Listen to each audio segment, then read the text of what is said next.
Hermanos míos, hoy voy a hablarles de algo que rompe matrimonios, destruye familias, desgarra corazones y deja cicatrices que parecen nunca sanar.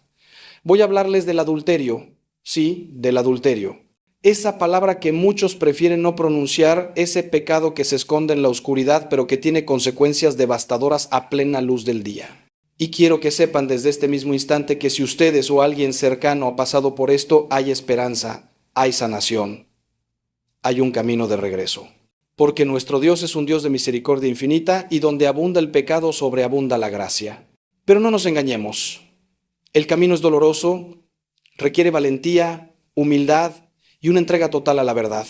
He visto en mi ministerio sacerdotal cómo el adulterio destroza vidas. He escuchado los sollozos de esposas traicionadas, el silencio roto de hombres humillados, el desconcierto de hijos que no entienden por qué su familia se desmorona. He visto la vergüenza en los ojos de quienes cayeron en la tentación y ahora cargan con el peso asfixiante de la culpa. El adulterio no es solo un error, no es solo un tropiezo. Es una decisión que fractura la imagen misma del amor de Dios manifestado en el matrimonio. Es traicionar un juramento sagrado hecho ante Dios y ante los hombres. Es romper la confianza que es el fundamento de toda relación humana auténtica. Pero hermanos, y escúchenme bien, no vine aquí a condenar, vine a sanar. Vine a recordarles que Cristo no vino a juzgar al mundo, sino a salvarlo. Que la mujer adúltera, a punto de ser apedreada, encontró en Jesús no solo perdón, sino dignidad restaurada. Que el ladrón crucificado junto a Cristo entró al paraíso ese mismo día. Nuestro Dios no es un Dios que aplasta al caído, es un Dios que extiende su mano y dice, levántate, vuelve a intentarlo, yo estaré contigo. Y eso es exactamente lo que vamos a explorar hoy, las consecuencias reales del adulterio, esas que nadie te cuenta cuando estás en medio de la tentación. Y más importante aún, cómo sanarlas.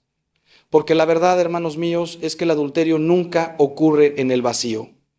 Siempre hay un antes, un durante y un después. Hay una serie de decisiones, de justificaciones, de mentiras que nos decimos a nosotros mismos. Y cuando finalmente ocurre, las consecuencias se expanden como ondas en un estanque, alcanzando a personas que ni siquiera imaginamos. Los hijos, los padres, los amigos, la comunidad entera, todos quedan marcados. Y la persona que cometió el adulterio, esa persona que quizás eres tú o alguien a quien amas, esa persona queda destrozada por dentro, aunque externamente intente fingir que todo está bien. Así que los invito a que me acompañen en este recorrido. No será fácil.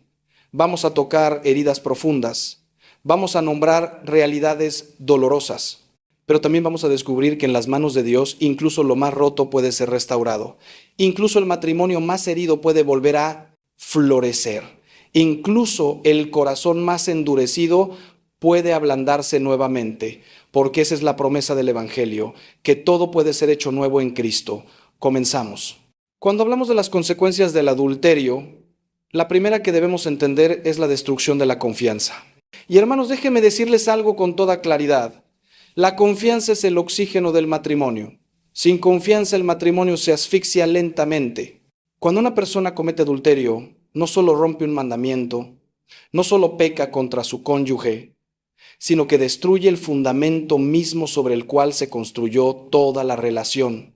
Porque el matrimonio se edifica sobre la palabra dada, sobre la promesa cumplida, sobre la certeza de que el otro estará ahí, fiel en las buenas y en las malas, en la riqueza y en la pobreza, en la salud y en la enfermedad.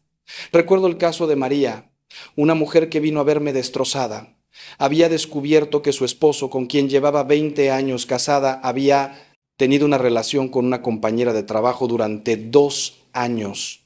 2 años, hermanos. 730 días de mentiras, de excusas, de engaños. Y cuando finalmente la verdad salió a la luz, María me dijo algo que nunca olvidaré. Padre, no es solo que me fue infiel, es que ahora no sé qué de nuestra vida juntos fue real. No sé si alguna vez me amó de verdad. No sé si esos momentos felices eran genuinos o solo actuación. Me siento como si hubiera vivido 20 años en una mentira. Eso es lo que hace el adulterio. Contamina retroactivamente toda la historia de la pareja. La confianza, hermanos míos, se construye gota a gota, con años de fidelidad, de coherencia, de transparencia, pero se destruye en un instante. y reconstruirla, si es que eso es posible. Requiere años de trabajo constante, de paciencia heroica, de humildad profunda por parte de quien cometió la traición. Porque quien fue infiel debe entender que no basta con decir lo siento, no basta con llorar, no basta con prometer que nunca volverá a ocurrir. La persona traicionada necesita ver cambios reales, concretos, sostenidos en el tiempo. Necesita transparencia total. Necesita que el otro esté dispuesto a rendir cuentas, a abrir su vida completamente, a demostrar con hechos que está comprometido con la restauración. Y aquí viene algo que muchos no entienden. El cónyuge traicionado no está siendo paranoico o controlador cuando necesita saber dónde está el otro, con quién está, qué está haciendo. Eso no es desconfianza irracional, es una consecuencia natural de la traición.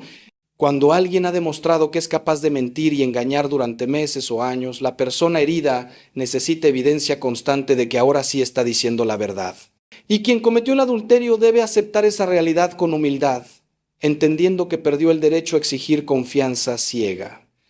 Ahora debe ganarse cada centímetro de confianza con paciencia y perseverancia. Pero hermanos, y esto es crucial, también debe haber disposición en el cónyuge herido para eventualmente perdonar y reconstruir. No digo que sea fácil, no digo que sea rápido, pero si ambos están comprometidos con la restauración del matrimonio, debe haber esperanza de que la confianza puede renacer. He visto matrimonios que después de una infidelidad se volvieron más fuertes que nunca porque tuvieron que aprender a comunicarse en niveles más profundos, a ser vulnerables de maneras que nunca antes habían sido. Pero eso solo ocurre cuando ambos están dispuestos a hacer el trabajo duro, cuando ambos están dispuestos a buscar ayuda profesional y espiritual, cuando ambos ponen a Dios en el centro de su proceso de sanación. La segunda consecuencia devastadora del adulterio es el trauma emocional profundo que deja en la persona traicionada. Y hermanos, cuando digo trauma, no estoy exagerando.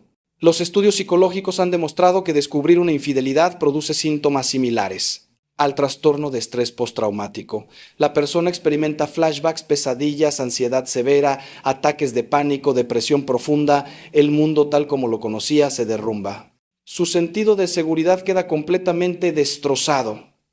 Ya no puede confiar en sus propias percepciones porque durante meses o años estuvo viendo señales que ignoró o malinterpretó. He acompañado a personas que después de descubrir una infidelidad no pueden comer, no pueden dormir, no pueden concentrarse en el trabajo. Su mente se obsesiona con imágenes de su cónyuge con la otra persona. Se torturan imaginando detalles, preguntándose cuándo, dónde, cómo. Algunos desarrollan comportamientos compulsivos. Revisar el teléfono del otro constantemente, seguirlo, interrogarlo repetidamente sobre los mismos eventos. Y esto no es locura, hermanos. Esto es el cerebro de una persona tratando de entender algo que es incomprensible, tratando de encontrar seguridad en un mundo que de repente se volvió completamente inseguro. Y aquí está la tragedia. Muchas veces la persona que cometió el adulterio no entiende por qué el otro no puede simplemente superarlo. Ya pedí perdón, dice. Ya terminé esa relación, argumenta. ¿Por qué sigue sacando el tema? Se queja. Pero hermanos, el trauma emocional no se cura con un perdón verbal. El trauma emocional necesita tiempo, necesita procesamiento, necesita que el dolor sea validado y reconocido. La persona infiel debe entender que el daño que causó es real, es profundo y merece respeto y paciencia en el proceso de sanación. Además, el trauma no afecta solo a la persona traicionada, también afecta profundamente a quien cometió el adulterio, aunque de maneras diferentes. Esa persona experimenta culpa abrumadora, vergüenza profunda y muchas veces un odio hacia sí misma que puede ser destructivo. Se pregunta cómo pudo hacer algo así, cómo pudo traicionar a la persona que más ama, cómo se convirtió en alguien que nunca pensó que sería. Y si no procesa ese trauma de manera saludable con ayuda profesional y espiritual, puede caer en depresión, adicciones o incluso pensamientos suicidas. Por eso es tan importante que ambas partes busquen ayuda. Terapia individual, terapia de pareja, dirección espiritual, grupos de apoyo. El adulterio es una herida tan profunda que no se puede sanar en el aislamiento. Necesitamos comunidad.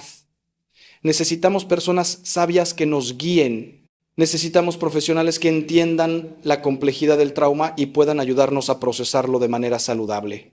Y sobre todo, necesitamos a Dios, que es el sanador de los corazones rotos, el que venda las heridas, el que restaura lo que parecía perdido para siempre. La tercera consecuencia que debemos abordar es el impacto devastador del adulterio en los hijos. Y hermanos míos, esto me parte el corazón cada vez que lo veo. Porque los hijos son las víctimas más inocentes de esta tragedia. Ellos no eligieron nada de esto, no tuvieron voz ni voto. Pero sufren las consecuencias de las decisiones de sus padres. Y las cicatrices que el adulterio deja en los hijos pueden durar toda la vida, afectando su capacidad para confiar, para formar relaciones sanas, para entender lo que es el amor comprometido y fiel. He visto niños pequeños que de repente se vuelven ansiosos, que no quieren que sus padres salgan de casa, que desarrollan problemas de conducta o problemas académicos. He visto adolescentes que pierden el respeto por el padre o la madre que fue infiel, que se vuelven cínicos sobre el amor y el matrimonio, que juran que nunca se casarán porque han visto cómo el matrimonio trae dolor. He visto adultos jóvenes que luchan con problemas de intimidad y compromiso porque el modelo que vieron en casa fue uno de traición y engaño. El adulterio no solo rompe un matrimonio, rompe la visión que los hijos tienen del amor mismo. Y lo más doloroso es que muchos padres, en medio del caos de la infidelidad, olvidan que sus hijos están observando, escuchando, sintiendo todo. Están tan consumidos por su propio dolor, su propia ira, su propia vergüenza, que no se dan cuenta de que sus hijos necesitan explicaciones apropiadas para su edad, necesitan seguridad, necesitan saber que aunque mamá y papá están pasando por problemas, ellos siguen siendo amados incondicionalmente. Los niños no necesitan conocer todos los detalles sórdidos, pero sí necesitan honestidad básica adaptada a su nivel de comprensión. Además, hermanos, los hijos aprenden sobre el matrimonio observando a sus padres. Si ven que después de una infidelidad simplemente se barre todo bajo la alfombra, que nadie rinde cuentas, que no hay consecuencias reales, aprenden que la fidelidad no es realmente importante.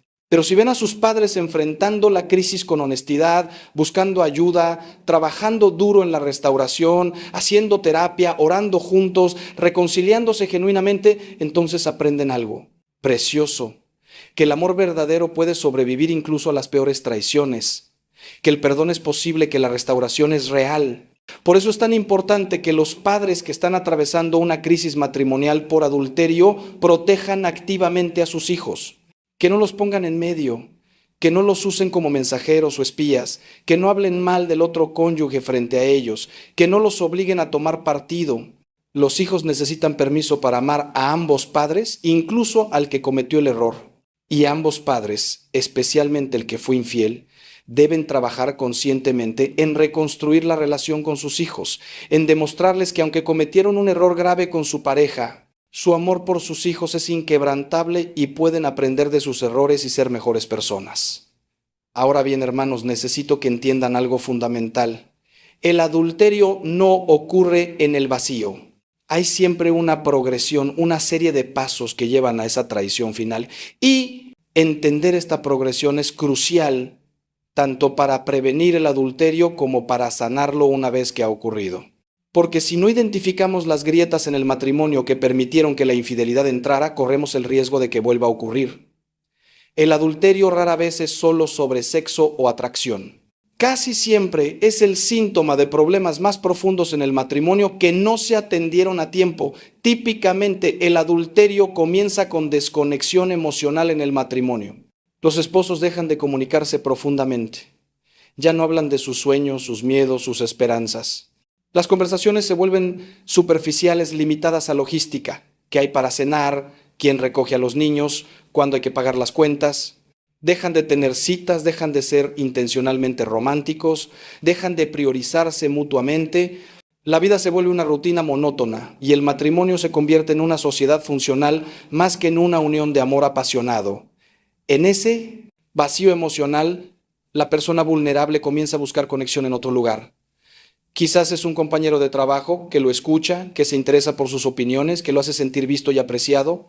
Quizás es alguien que conoce en el gimnasio o en un evento social, alguien que despierta esa chispa de emoción que ya no siente en casa. Al principio, la persona se dice a sí misma que solo es amistad. No hay nada malo en tener amigos, se justifica, pero sin darse cuenta comienza a compartir con esa persona cosas que debería compartir solo con su cónyuge. Empieza a confiar en esa persona para apoyo emocional. Empieza a pensar en esa persona cuando no está cerca. Luego viene la etapa de racionalización. La persona comienza a justificar la creciente intimidad emocional con la otra persona. Mi esposo no me entiende, dice la esposa Mi esposa ya no se interesa por mí, dice el esposo. Merezco ser feliz, se repiten. Ya no hay pasión en mi matrimonio, lamentan. Y poco a poco, línea tras línea, las barreras apropiadas se van erosionando, empiezan a enviarse mensajes a todas horas, empiezan a verse en privado, empiezan a compartir fantasías y eventualmente cruzan la línea física muchas veces diciéndose que pasó sin querer, que no lo planearon, que simplemente sucedió. Pero hermanos, el adulterio nunca simplemente sucede. Es el resultado de cientos de pequeñas decisiones, cada una alejándolos un poco más de su cónyuge y acercándolos un poco más a la otra persona. Y esto es importante entenderlo porque la sanación requiere no solo arrepentimiento por el acto final, sino un análisis honesto de todo el camino que llevó hasta ahí. ¿Qué necesidades emocionales no estaban siendo satisfechas en el matrimonio? ¿Qué patrones de comunicación eran disfuncionales? ¿Qué límites con otras personas no existían o eran demasiado débiles? ¿Qué heridas personales no resueltas hacían a la persona vulnerable a la tentación? Y déjenme preguntarles algo, hermanos. ¿Están ustedes protegiendo activamente su matrimonio? ¿Están nutriendo intencionalmente su conexión emocional con su cónyuge? ¿Tienen límites claros y sanos con personas del sexo opuesto? ¿O están jugando con fuego permitiendo intimidad emocional con alguien que no es su esposo o esposa? Porque la mejor cura para el adulterio es la prevención. Y la prevención requiere vigilancia constante, intencionalidad decidida y compromiso inquebrantable con la fidelidad, no solo física, sino también emocional. Continuamos ahora con otra consecuencia profunda del adulterio: la crisis de identidad que experimenta tanto quien lo comete como quien lo sufre. Hermanos, cuando ocurre una infidelidad, ambas personas entran en una especie de crisis existencial donde todo lo que creían saber sobre sí mismos y sobre el otro queda en duda. La persona que cometió el adulterio se enfrenta a una imagen de sí misma que nunca imaginó. Soy un mentiroso, soy un traidor, soy alguien capaz de causar un dolor inmenso a la persona que amo. Y esa disonancia entre quién pensaba que era y quién demostró ser puede ser absolutamente devastadora. He escuchado a personas que después de cometer adulterio me dicen: padre, no sé quién soy, no me reconozco, siempre me consideré una persona de valores, una persona honorable, y ahora resulta que soy capaz de esto. ¿Qué más soy capaz de hacer? ¿Quién soy realmente? Esta crisis de identidad puede llevar a la persona a cuestionar todo en su vida: sus valores, sus creencias, sus relaciones, su propósito. Y si no se maneja adecuadamente, puede llevar a una espiral descendente de autodestrucción, adicciones o incluso más infidelidades en un intento desesperado de huir de sí mismo. Por otro lado, la persona traicionada también enfrenta una crisis de identidad igualmente profunda. De repente se ve a sí misma como alguien que fue engañado, como alguien que no fue suficiente, como alguien que no pudo mantener el interés de su cónyuge. Se pregunta: ¿qué hay de malo en mí? ¿Por qué no fui suficiente? Soy poco atractivo, soy aburrido, no soy digno de amor fiel. Y hermanos, estas preguntas son profundamente dolorosas porque atacan el núcleo mismo de la autoestima y el sentido de valor personal. Y aquí necesito decir algo con toda claridad. La persona traicionada no tiene la culpa del adulterio. Sí, puede haber habido problemas en el matrimonio. Sí, ambos pueden haber contribuido a la desconexión emocional. Pero la decisión de ser infiel fue tomada por una sola persona. Esa persona podría haber elegido comunicar sus frustraciones, buscar terapia matrimonial, trabajar en el matrimonio, pero en lugar de eso eligió traicionar el pacto matrimonial. Y esa responsabilidad recae completamente en quien cometió el adulterio, no en quien fue traicionado. La sanación de esta crisis de identidad requiere un trabajo profundo de autoconocimiento y aceptación. Para quien cometió el adulterio, significa enfrentar honestamente sus debilidades, sus heridas no resueltas, sus patrones destructivos. Significa entender que cometió un error terrible, pero que no está definido permanentemente por ese error. Puede arrepentirse, puede cambiar, puede convertirse en una mejor versión de sí mismo. Para quien fue traicionado significa redescubrir su valor intrínseco que no depende de la fidelidad o infidelidad del otro. Significa entender que es digno de amor fiel y que la traición dice más sobre el carácter del otro que sobre su propio valor. Hablemos ahora de una consecuencia que muchos subestiman, pero que es absolutamente real: el impacto espiritual del adulterio. Hermanos míos, el adulterio no es solo un pecado contra el cónyuge o contra uno mismo. Es fundamentalmente un pecado contra Dios. Cuando nos casamos, hacemos un pacto no solo entre nosotros, sino ante Dios. Invitamos a Dios a ser el centro de nuestra unión. El matrimonio es una imagen del amor de Cristo por su iglesia, un amor fiel, sacrificial, permanente. Cuando cometemos adulterio, profanamos esa imagen sagrada. San Pablo nos dice en 1 Corintios que nuestros cuerpos son templos del Espíritu Santo. Cuando unimos nuestro cuerpo a alguien que no es nuestro cónyuge, no solo estamos traicionando a una persona, estamos profanando el templo de Dios. Estamos tomando algo sagrado y tratándolo como si fuera ordinario, como si fuera nuestro para hacer con él lo que queramos. Y esto tiene consecuencias espirituales reales.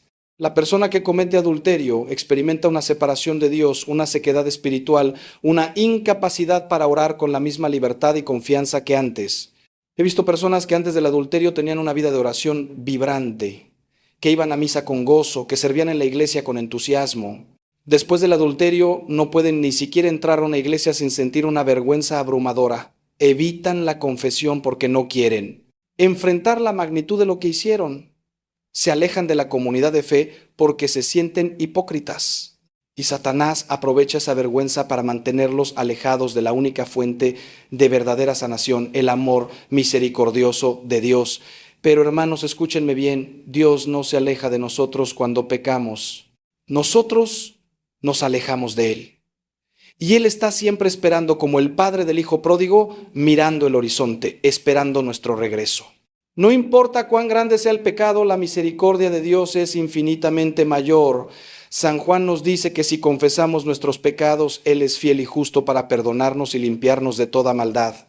No de algunos pecados, no de los pecados pequeños, de toda maldad, incluso el adulterio, incluso la traición, incluso la mentira sostenida durante años. La sanación espiritual después del adulterio requiere varios pasos cruciales. Primero, un reconocimiento honesto del pecado sin justificaciones ni excusas. Segundo, una confesión sacramental genuina donde se experimenta el perdón de Dios de manera tangible. Tercero, una penitencia apropiada, no como castigo, sino como medicina para el alma. Cuarto, un compromiso renovado con la vida espiritual, oración diaria, lectura de las Escrituras, participación en los sacramentos, dirección espiritual. Y quinto, un cambio real de vida que demuestre que el arrepentimiento es genuino. La sanación espiritual no ocurre de la noche a la mañana, pero es absolutamente posible cuando nos ponemos en las manos de Dios con humildad y confianza. Otra consecuencia devastadora del adulterio que debemos abordar es el impacto en las relaciones sociales y comunitarias. Hermanos, el matrimonio no existe en aislamiento. Somos parte de familias extendidas, de círculos de amigos, de comunidades de fe, y cuando ocurre un adulterio, esas redes sociales quedan profundamente afectadas. Los amigos se sienten obligados a tomar partido. Las familias se dividen en bandos. La comunidad entera queda escandalizada, especialmente si la pareja era vista como un modelo de matrimonio cristiano. He visto cómo los padres de la persona traicionada reaccionan con ira justificada hacia quien cometió la infidelidad, a veces cortando completamente la relación. He visto cómo los amigos cercanos de la pareja no saben cómo comportarse, sintiéndose incómodos en presencia de ambos, sin saber si es apropiado mantener amistad con quien fue infiel. He visto cómo la familia de quien cometió el adulterio intenta minimizar o justificar lo ocurrido, causando aún más dolor a la persona traicionada. El adulterio crea ondas concéntricas de dolor que afectan a decenas de personas. Y luego está el tema del chisme y el escándalo. En comunidades pequeñas o en círculos cerrados, la noticia de una infidelidad se propaga rápidamente. La gente habla, especula, juzga. La pareja queda expuesta públicamente en su momento más vulnerable. Esto añade una capa adicional de humillación y dolor que dificulta aún más el proceso de sanación. La persona traicionada siente vergüenza no solo por lo que pasó en privado, sino por lo que todos ahora saben. La persona que cometió el adulterio enfrenta el rechazo social, la pérdida de reputación, la desconfianza generalizada. Pero hermanos, es crucial que como comunidad de fe respondamos al adulterio con justicia y misericordia. Sí, el pecado debe ser nombrado por lo que es. No debemos minimizarlo ni barrerlo bajo la alfombra, pero tampoco debemos convertirnos en una turba que apedrea al pecador. Nuestra respuesta debe reflejar la respuesta de Cristo, defender a la víctima, proteger al vulnerable, pero también ofrecer camino de redención al que cayó. Esto significa crear espacios seguros donde las parejas en crisis puedan buscar ayuda sin miedo al juicio. Significa ofrecer apoyo práctico, cuidado de niños para que puedan ir a terapia, comidas cuando están demasiado destrozados para cocinar, presencia compasiva cuando se sienten solos.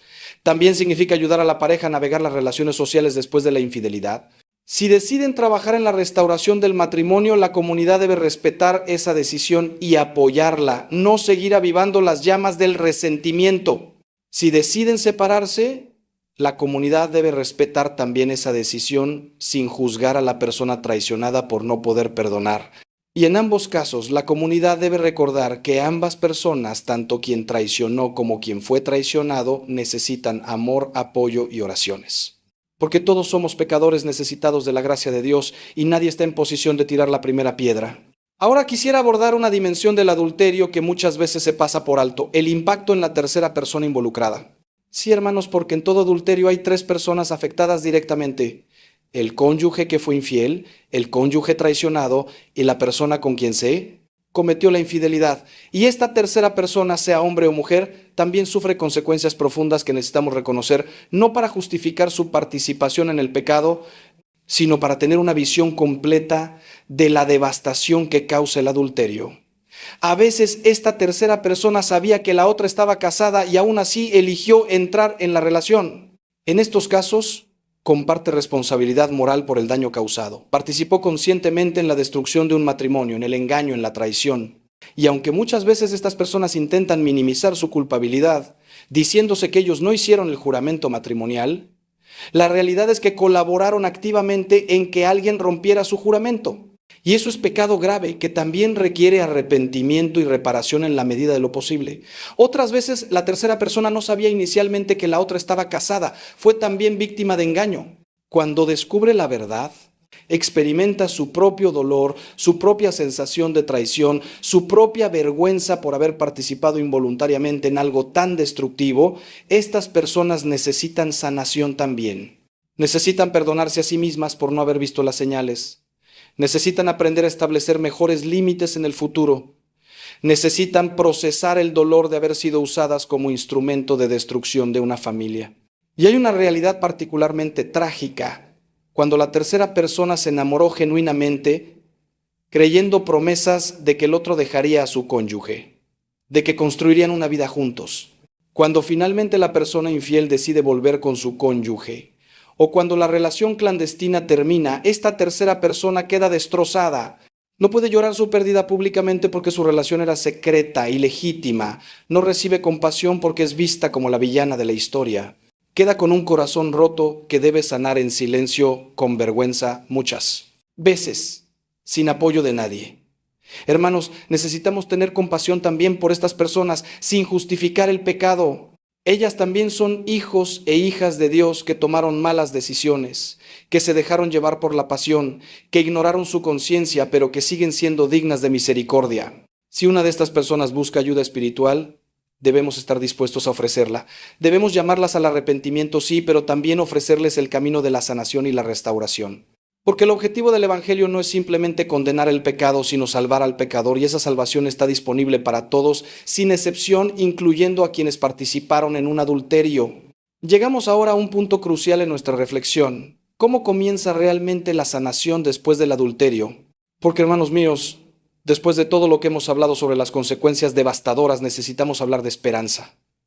Necesitamos hablar del camino hacia la restauración. Y ese camino, aunque doloroso y largo, es absolutamente posible cuando se recorre con la ayuda de Dios y con compromiso genuino de ambas partes. La sanación comienza con la verdad completa. No puede haber restauración construida sobre mentiras o verdades a medias. La persona que cometió el adulterio debe estar dispuesta a responder todas las preguntas de su cónyuge con honestidad total, por más doloroso que sea. ¿Cuánto tiempo duró? ¿Con quién fue? ¿Dónde ocurrió? ¿Con qué frecuencia? Y sí, hermanos, sé que esto es tremendamente difícil. Sé que la persona infiel puede temer que más detalles solo causen más dolor. Pero los estudios sobre recuperación de infidelidad son claros. Los matrimonios que logran restaurarse son aquellos donde hubo transparencia total desde el principio. Porque lo que la persona traicionada necesita no es protección del dolor. es restauración de la realidad. Durante meses o años vivió en una realidad falsa, creyendo cosas que no eran verdad. Ahora necesita saber cuál es la realidad completa para poder procesarla y eventualmente sanar cada secreto que se guarda. Cada detalle que se oculta con la excusa de no causar más dolor es una bomba de tiempo que eventualmente explotará y causará aún más daño. La verdad, por más dolorosa que sea en el momento, es el único fundamento sólido sobre el cual se puede construir la restauración. Pero la verdad debe venir acompañada de arrepentimiento genuino. Y hermanos, el arrepentimiento genuino es mucho más que decir lo siento. Es un dolor profundo por el daño causado. Es asumir completa responsabilidad sin justificaciones, sin culpar al otro, sin minimizar lo ocurrido. Es estar dispuesto a hacer lo que sea necesario durante el tiempo que sea necesario para reparar la confianza rota. Es entender que quien fue infiel perdió el derecho a establecer los términos de la reconciliación. Ahora es el cónyuge herido quien debe ser escuchado, respetado, honrado en cada paso del proceso. El arrepentimiento genuino también significa cortar completamente todo contacto con la tercera persona. No puede haber restauración del matrimonio si la persona infiel sigue viendo, hablando o teniendo cualquier tipo de comunicación con quien participó en el adulterio. Esto puede requerir cambio de trabajo, cambio de número telefónico, bloqueo en redes sociales, transparencia total en todas las comunicaciones. Y la persona que cometió el adulterio debe hacer todo esto voluntariamente, con buena actitud, sin resentimiento, entendiendo que son pasos necesarios para demostrar que está comprometida con la sanación del matrimonio. Finalmente, la sanación requiere buscar ayuda profesional. Hermanos, por favor, escúchenme. El adulterio no es algo que una pareja puede superar sola. Necesitan un terapeuta especializado en recuperación de infidelidad que pueda guiarlos a través del proceso, que pueda ayudarles a comunicarse cuando las emociones son abrumadoras, que pueda identificar patrones disfuncionales y enseñarles nuevas formas de relacionarse. Y necesitan también dirección espiritual, alguien que pueda acompañarlos en su camino de fe, que les recuerde las promesas de Dios, que ore con ellos y por ellos. La combinación de ayuda psicológica y espiritual es poderosa para la restauración. Hermanos, déjenme hacerles una pregunta que quizás están pensando en este momento. ¿Siempre se debe perdonar? ¿Siempre se debe intentar restaurar el matrimonio después de un adulterio? Y la respuesta, hermanos, no es tan simple como un sí o un no. Necesitamos entender la diferencia entre perdón y reconciliación porque no son lo mismo. El perdón es algo que la persona traicionada debe buscar eventualmente por su propia sanidad, no principalmente por el beneficio del otro. El perdón libera a quien lo otorga del peso del resentimiento y la amargura que envenenan el alma. Pero la reconciliación, hermanos, la restauración del matrimonio, eso requiere dos personas comprometidas. Requiere que la persona que cometió el adulterio demuestre arrepentimiento genuino y cambio sostenido. Requiere que esté dispuesta a hacer el trabajo duro de reconstruir la confianza. Y requiere que la persona traicionada esté dispuesta eventualmente a abrirse nuevamente, a confiar nuevamente, a amar nuevamente. Si cualquiera de estas condiciones no se cumple, la reconciliación puede no ser posible o recomendable. La Iglesia Católica reconoce que hay situaciones donde la separación es necesaria, incluso apropiada. Si hay abuso físico o emocional continuo, si hay adicciones activas no tratadas, si la persona infiel no está dispuesta a cortar contacto con la tercera persona, si hay múltiples infidelidades sin arrepentimiento real. En estos casos, la persona traicionada no solo tiene el derecho, sino a veces el deber de protegerse a sí misma y a sus hijos estableciendo distancia. Y esto no es falta de fe o falta de perdón. Es sabiduría y cuidado propio apropiado. Pero hermanos, si ambas personas están genuinamente comprometidas con la restauración, he visto milagros ocurrir. He visto matrimonios que después de la infidelidad se volvieron más fuertes, más profundos, más auténticos que antes. ¿Por qué? Porque tuvieron que aprender a comunicarse en niveles que nunca antes habían explorado. Tuvieron que ser vulnerables de maneras que nunca antes habían sido. Tuvieron que enfrentar sus propios defectos y debilidades con honestidad brutal, y al hacerlo descubrieron que el amor verdadero no es solo un sentimiento, es una decisión diaria de elegir al otro a pesar de todo. Estos matrimonios restaurados a menudo se convierten en faros de esperanza para otras parejas en crisis. Pueden decir con autoridad, sí, es posible, sí, duele terriblemente. Sí, hay momentos donde pensarás que no puedes continuar, pero con Dios, con ayuda profesional, con compromiso inquebrantable, con paciencia heroica, es posible restaurar lo que parecía irreparablemente roto. Y cuando lo logras, cuando llegas al otro lado, tu matrimonio tiene una profundidad y una fortaleza que solo viene de haber atravesado juntos el valle más oscuro y haber salido del otro lado tomados de la mano. El perdón, hermanos míos, es quizás la parte más difícil de todo este proceso. Y necesito que entiendan algo fundamental. El perdón no es un evento, es un proceso. No es algo que decides una vez y ya está. Es una decisión que tomarás cientos, quizás miles de veces. Porque habrá días donde pensabas que ya habías perdonado, pero algo dispara la memoria y todo el dolor regresa con fuerza abrumadora. Y en ese momento tienes que elegir perdonar nuevamente. El perdón tampoco significa olvidar lo que pasó o pretender que no dolió. Hermanos, nuestros cerebros no funcionan así. Los recuerdos del trauma permanecen. Lo que cambia con el tiempo y el trabajo de sanación es la carga emocional asociada con esos recuerdos. Eventualmente puedes recordar lo que pasó sin sentir el mismo dolor agudo. Puedes hablar de ello sin desmoronarte, pero nunca olvidarás completamente y no se supone que lo hagas. Esos recuerdos, aunque dolorosos, se convierten en parte de tu historia, en testimonio de cómo Dios puede sanar incluso las heridas más profundas. El perdón significa soltar el derecho a la venganza. Significa dejar de buscar formas de castigar al otro por lo que hizo. Significa no usar el adulterio como arma en cada discusión futura. Significa eventualmente desear bien para el otro, incluso si sigues sintiendo dolor por lo que hizo. Y hermanos, esto solo es posible con la gracia de Dios. Con nuestras propias fuerzas, con nuestro propio poder humano, este nivel de perdón es imposible.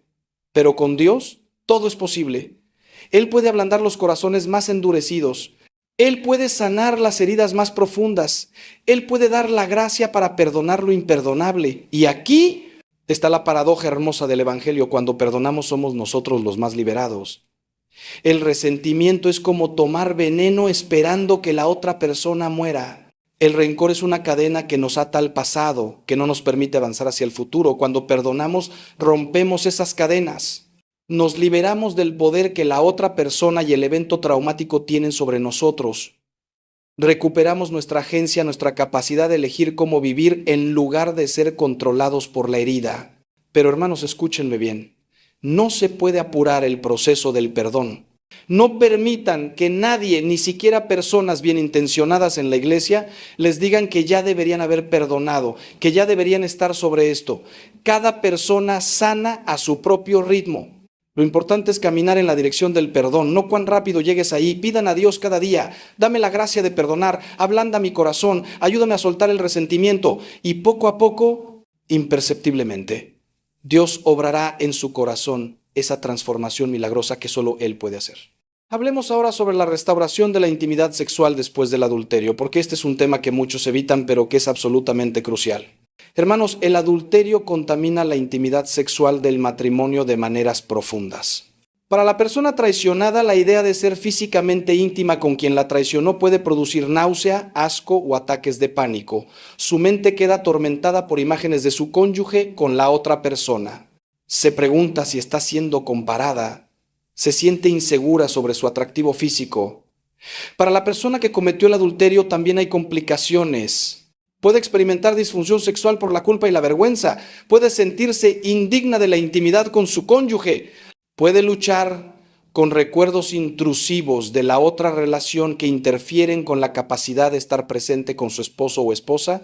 Y todo esto crea una dinámica donde la intimidad física, que debería ser una fuente de conexión y sanación, se convierte en otra fuente de dolor y distancia. La restauración de la intimidad sexual no puede ser apresurada. Requiere paciencia extraordinaria de ambas partes. La persona que fue infiel debe entender que su cónyuge necesita tiempo antes de poder ser vulnerable de esa manera nuevamente. Forzar la intimidad física antes de que haya sanación emocional suficiente solo causará más trauma. Y la persona traicionada debe comunicar claramente sus límites y necesidades sin sentir culpa por no estar lista inmediatamente para la intimidad física completa. Muchas parejas encuentran útil comenzar reconstruyendo la intimidad física gradualmente, empezar con contacto no sexual, tomarse de las manos, abrazos, caricias en el brazo, luego progresar a intimidad física más profunda, pero aún sin sexo, masajes, besos, acurrucarse, y eventualmente cuando ambos se sientan listos, reintroducir la intimidad sexual completa. Este proceso puede tomar meses o incluso años, y eso está bien. No hay un cronograma establecido. Lo importante es que ambos se sientan seguros, respetados y conectados emocionalmente antes de avanzar a mayor intimidad física. Y hermanos, aquí es donde la terapia sexual con un profesional cristiano puede ser invaluable. Alguien que entienda tanto la psicología de la sexualidad como la teología del cuerpo católica. Alguien que pueda ayudar a la pareja a procesar los traumas sexuales del adulterio y redescubrir la belleza de la intimidad marital como Dios la diseñó. Porque cuando finalmente una pareja logra restaurar su intimidad física después de un adulterio, es un signo poderoso de que la sanación está ocurriendo en todos los niveles de su relación. Ahora quiero hablar de algo que considero absolutamente esencial para la sanación a largo plazo. La necesidad de reconstruir el matrimonio sobre un fundamento más sólido que existía antes. Hermanos, muchas parejas después del adulterio intentan simplemente volver a como eran las cosas antes. Pero eso es un error, porque si regresan exactamente a lo que tenían antes, recrearán las condiciones que permitieron que ocurriera el adulterio en primer lugar. La sanación verdadera requiere no solo reparar lo roto, sino construir algo nuevo y mejor. Esto significa examinar honestamente qué problemas existían en el matrimonio antes del adulterio. ¿Había problemas de comunicación? ¿Faltaba intimidad emocional? ¿Uno o ambos estaban descuidando el matrimonio por dedicar demasiado tiempo al trabajo, a los hijos, a otros compromisos? ¿Había resentimientos no resueltos que se fueron acumulando con los años? ¿Faltaba romance y aprecio mutuo? Identificar estos problemas sin usarlos como excusa para el adulterio es crucial para asegurar que no se repitan los patrones destructivos. También significa aprender nuevas habilidades relacionales. La mayoría de nosotros nunca recibimos educación formal sobre cómo tener un matrimonio saludable. Simplemente intentamos hacer lo mejor que podemos basándonos en lo que vimos en nuestros padres, que frecuentemente tampoco tenían las mejores herramientas. Una crisis como el adulterio puede ser la oportunidad de finalmente aprender cómo comunicarse efectivamente, cómo resolver conflictos constructivamente, cómo expresar necesidades y deseos sin culpa o manipulación, cómo mantener viva la pasión a través de las diferentes etapas de la vida. Pero más importante aún, hermanos, significa poner a Dios genuinamente en el centro del matrimonio. No solo de palabra, no solo de nombre, sino verdaderamente. Esto significa orar juntos diariamente. Y sé que muchas parejas encuentran esto incómodo al principio, pero los estudios muestran que las parejas que oran juntas regularmente tienen tasas de divorcio dramáticamente más bajas. Significa leer las escrituras juntos, discutir cómo aplicarlas a su vida matrimonial. Significa participar juntos en los sacramentos, especialmente la Eucaristía y la confesión. Significa también tener una vida de comunidad, no intentar vivir su fe en aislamiento, conectarse con otras parejas que comparten sus valores, que pueden apoyarlos y retarlos a crecer. Participar en un grupo de estudio bíblico o un ministerio matrimonial. Buscar mentores espirituales, parejas mayores que han navegado las tormentas de la vida y pueden ofrecer sabiduría de su experiencia. Porque, hermanos, el matrimonio es demasiado importante y demasiado difícil para intentar hacerlo solos. Necesitamos a Dios, sí, pero también necesitamos a la comunidad de creyentes que nos rodea con amor, oración y apoyo práctico. Hermanos míos, quiero hablarles ahora sobre algo que he observado en mi ministerio con parejas que están sanando de un adulterio: la importancia de la gratitud en medio del dolor. Sé que esto puede sonar extraño, quizás hasta ofensivo. ¿Cómo puedo estar agradecido por algo tan terrible como una infidelidad? Y no, hermanos, no estoy diciendo que debamos estar agradecidos por el adulterio en sí, eso sería absurdo. El adulterio es pecado, es traición, es destrucción. Pero podemos elegir, en medio del proceso de sanación, encontrar cosas por las cuales estar agradecidos. Agradecidos porque la verdad finalmente salió a la luz en lugar de seguir viviendo en el engaño. Agradecidos porque la crisis los forzó a enfrentar problemas en el matrimonio que habían estado ignorando durante años. Agradecidos porque descubrieron reservas de fortaleza en sí mismos que no sabían que poseían. Agradecidos por las personas que los apoyaron en el momento más oscuro. Agradecidos porque experimentaron la misericordia de Dios de maneras que nunca antes habían conocido. Agradecidos porque el sufrimiento los acercó más a Cristo, quien también fue traicionado por alguien cercano. Esta actitud de gratitud no niega el dolor, no minimiza la traición, pero crea espacio para que la esperanza coexista con el dolor. Y hermanos, esto es crucial porque la sanación no significa que un día de repente el dolor desaparece completamente. La sanación significa que aprendemos a vivir con la cicatriz de manera que no defina completamente nuestra vida. Significa que encontramos significado y propósito incluso en medio del sufrimiento. Como San Pablo escribe, sabemos que Dios hace que todas las cosas ayuden para bien a los que le aman.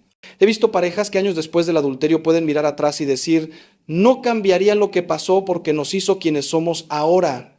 No porque el adulterio fuera bueno, sino porque la forma en que lo enfrentaron, la manera en que permitieron que Dios obrara en medio de esa crisis, los transformó en personas más fuertes, más compasivas, más maduras espiritualmente. Y su matrimonio, aunque lleva las cicatrices, es ahora más profundo y auténtico que antes. Eso, hermanos, es la alquimia de la gracia. Dios tomando lo más feo y horrible de nuestra vida y transformándolo en algo bello. Esta transformación también los capacita para ayudar a otros. Muchas parejas que han atravesado la infidelidad y encontrado sanación, se sienten llamadas a acompañar a otras parejas que están pasando por la misma crisis. Se convierten en testimonios vivientes de que la restauración es posible, pueden ofrecer esperanza de manera que nadie más puede porque han caminado ese camino oscuro y salieron del otro lado. Y hermanos, qué privilegio es cuando Dios toma nuestro dolor más profundo y lo usa para aliviar el dolor de otros. Pero para que esta gratitud sea genuina y no forzada, requiere trabajo espiritual profundo, requiere tiempo en oración, llevando el dolor a los pies de la cruz una y otra vez, requiere meditar en las Escrituras, especialmente en los Salmos, donde los salmistas expresan honestamente su angustia, pero terminan en alabanza. Requiere dirección espiritual con alguien que pueda ayudarnos a ver la mano de Dios incluso en los momentos más oscuros. Y requiere paciencia con nosotros mismos, entendiendo que algunos días podremos encontrar gratitud fácilmente y otros días será una lucha simplemente sobrevivir. Ambos son válidos. Ambos son parte del camino de sanación. Llegamos ya casi al final de nuestra reflexión, hermanos, y quiero hablar sobre algo absolutamente crucial, la prevención. Porque aunque hemos hablado extensamente sobre cómo sanar después del adulterio, la mejor estrategia es prevenir que ocurra en primer lugar. Y la prevención requiere intencionalidad constante, vigilancia amorosa y compromiso renovado día tras día. El matrimonio no es algo que simplemente sucede. Es algo que construimos activamente cada día con nuestras decisiones, grandes y pequeñas. La prevención comienza con proteger activamente su matrimonio de las amenazas externas. Esto significa establecer límites claros con personas del sexo opuesto. No tener amistades íntimas emocionales con alguien que no sea tu cónyuge. No compartir problemas maritales con personas del sexo opuesto que podrían aprovechar esa vulnerabilidad. No ponerse en situaciones donde la tentación es fuerte, viajes de trabajo a solas con alguien del sexo opuesto, quedarse a trabajar tarde solos con un colega atractivo, tomar alcohol en exceso en situaciones sociales sin su cónyuge presente. La prevención también significa nutrir activamente su matrimonio desde adentro, hacer del tiempo de calidad con su cónyuge una prioridad no negociable, tener citas regulares donde realmente se conectan sin la distracción de los niños o el trabajo, mantener viva la intimidad física, no permitiendo que semanas pasen sin expresión física de amor. Comunicarse profundamente sobre sus sueños, temores, esperanzas, no solo sobre logística doméstica. Expresar aprecio y afirmación regularmente, no dar por sentado al otro, significa también cuidar de ti mismo de maneras que te hagan menos vulnerable a la tentación. Abordar tus propias heridas emocionales no resueltas a través de terapia si es necesario. Mantener una vida espiritual vibrante que te mantenga conectado con Dios y consciente de sus valores. Cuidar de tu salud física y emocional. Tener hobbies e intereses fuera del matrimonio que te den satisfacción personal. Porque cuando estamos emocionalmente sanos y espiritualmente fuertes, somos mucho menos vulnerables a las tentaciones que nos rodean. Y hermanos, la prevención significa ser honesto con tu cónyuge cuando sientes atracción hacia otra persona. Sé que esto suena aterrador. Sé que temen la reacción del otro. Pero los estudios muestran que las parejas que pueden hablar honestamente sobre atracción hacia otros sin que se convierta en una crisis son mucho menos propensas a actuar sobre esas atracciones. Porque nombrar la tentación en voz alta, exponerla a la luz, le quita mucho de su poder. Tu cónyuge puede entonces ayudarte a establecer límites apropiados con esa persona. Pueden trabajar juntos en fortalecer su conexión. Pueden orar juntos por protección contra la tentación. Finalmente, la prevención significa tener un plan de acción para cuando la tentación llegue, porque hermanos, la tentación llegará. No es cuestión de sí, sino de cuándo. ¿Qué harás cuando sientas esa química peligrosa con alguien en el trabajo? ¿Qué harás cuando estés en un viaje de negocio solo en un hotel y alguien atractivo te muestre interés? ¿Qué harás cuando tu matrimonio esté pasando por un momento difícil y alguien más te esté ofreciendo la atención y afirmación que no estás recibiendo en casa? Decidir por adelantado, tener estrategias claras, memorizar escrituras que puedas recitar, tener a alguien a quien puedas llamar, establecer reglas personales no negociables. Todo esto te prepara para resistir cuando llegue el momento de la prueba. Quiero hablarles ahora de algo que raramente se menciona, pero que es absolutamente real. El proceso de duelo que ambas partes experimentan después del adulterio. Porque, hermanos, cuando ocurre una infidelidad, hay múltiples pérdidas que deben ser lamentadas. La persona traicionada está lamentando la pérdida de la inocencia en su matrimonio, la pérdida de la confianza ciega que una vez tuvo, la pérdida de la versión idealizada de su cónyuge que tenía en su mente. Está lamentando la pérdida de seguridad, la pérdida de años que ahora siente que fueron vividos en una mentira, y este duelo es real, es profundo y merece ser honrado. Pero la persona que cometió el adulterio también está en duelo, aunque de maneras diferentes. Está lamentando la pérdida de su propia integridad, la pérdida de su autoimagen como persona honorable. Si la relación extramarital fue emocionalmente significativa, está también procesando la pérdida de esa relación, por más inapropiada que fuera. Está lamentando la pérdida de la facilidad que había en su matrimonio antes de que todo se complicara. Y muchas veces está lamentando la pérdida del respeto que su cónyuge, sus hijos, su familia y comunidad tenían por ella. Estos duelos son complicados, vergonzosos, pero igualmente necesitan ser procesados. El duelo, hermanos, no es un proceso lineal. No va simplemente de la negación a la ira, a la negociación, a la depresión, a la aceptación de manera ordenada. Más bien, es como estar en un océano de emociones donde las olas van y vienen impredeciblemente. Un día puedes sentir que estás haciendo progreso, que el dolor es manejable. Al día siguiente, algo pequeño dispara un recuerdo y te sientes como si estuvieras de vuelta en el día 1. Esto es completamente normal. No significa que no estés sanando. Significa que estás procesando una herida profunda que toma tiempo en sanar completamente. La persona que fue infiel debe entender que su cónyuge necesitará hablar del adulterio repetidamente, no porque esté obsesionada o porque quiera torturar al otro, sino porque así es como el cerebro humano procesa el trauma, revisándolo una y otra vez desde diferentes ángulos hasta que finalmente puede integrarlo en la narrativa de vida. Cada vez que la persona traicionada vuelve a traer el tema, está intentando entender, está intentando procesar, está intentando sanar. Y cada vez el cónyuge que fue infiel debe responder con paciencia, con disposición a contestar las mismas preguntas, otra vez con validación del dolor del otro. También es importante reconocer que el duelo viene en oleadas en fechas significativas. El aniversario del descubrimiento del adulterio, el aniversario de boda que ahora está teñido con dolor, cumpleaños, Navidades, vacaciones familiares, donde la herida se siente particularmente aguda, lugares que visitan, que tienen asociaciones con el periodo de la infidelidad. Hermanos, ambas partes deben anticipar estas fechas difíciles y prepararse para ellas. Ser extragentiles consigo mismos y con el otro. Tal vez planear algo especial que ayude a crear nuevos recuerdos positivos. Tal vez simplemente reconocer abiertamente que este día es difícil y darse mutuamente gracia para las emociones que surjan. He visto que las parejas que permiten este proceso de duelo, que no intentan apresurarlo o suprimirlo, son las que eventualmente logran una sanación más profunda y auténtica. Porque el duelo honrado conduce a la aceptación. Y la aceptación no significa que estés feliz con lo que pasó. Significa que finalmente has integrado esta experiencia dolorosa en tu historia de vida. Ya no te define completamente, pero tampoco la niegas.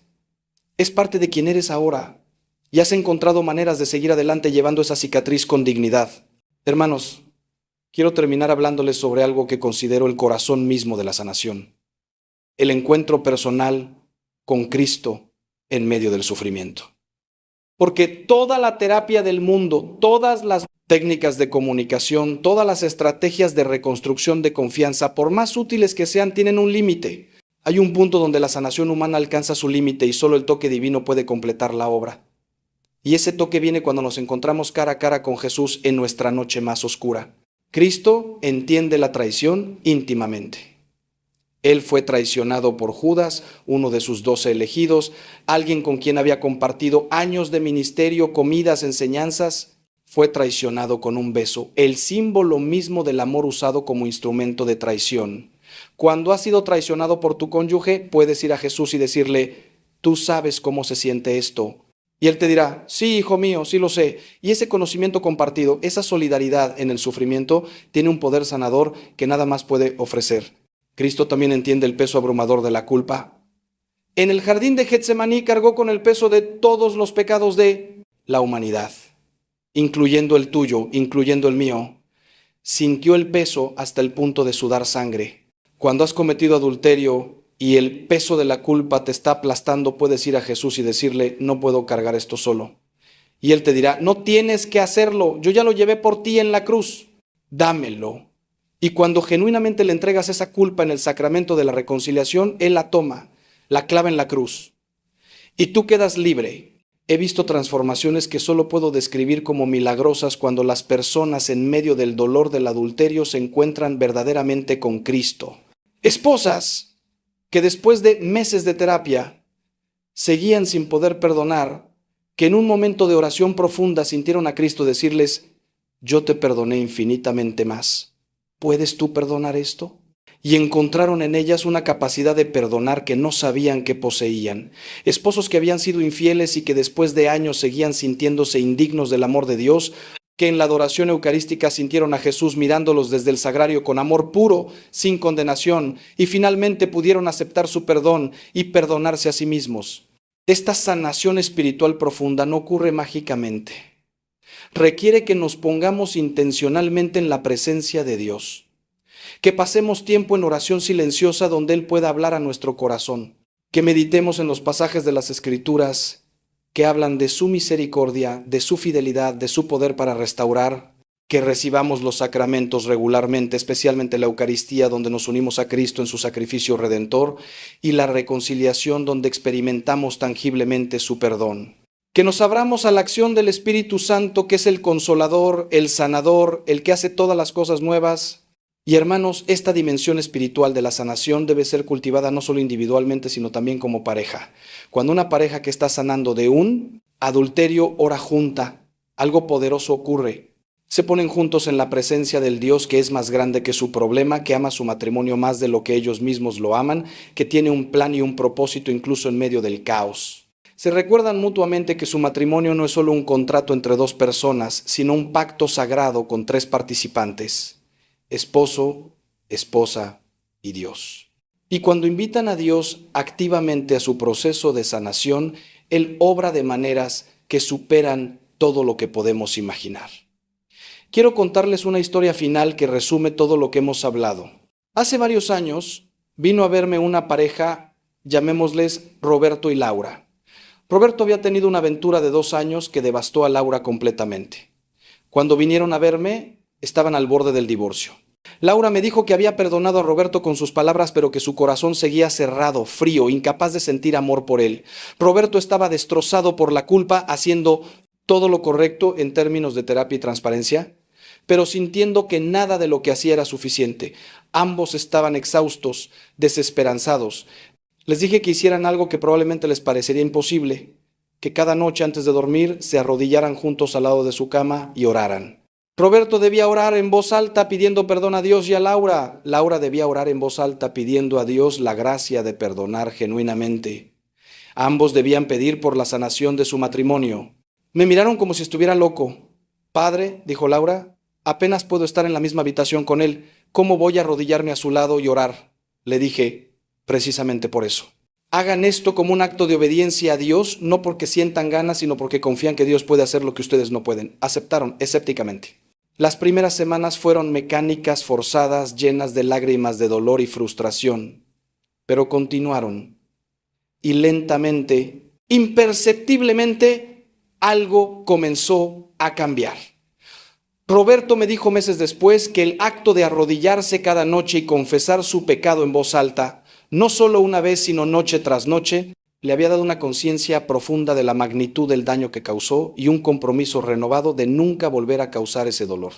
Laura me dijo que el acto de orar cada noche por la gracia de perdonar, incluso cuando no sentía perdón en su corazón, lentamente había ablandado su corazón de maneras que nada más pudo. 2 años después de esa primera visita, Roberto y Laura celebraron la renovación de sus votos matrimoniales en una ceremonia hermosa en nuestra parroquia.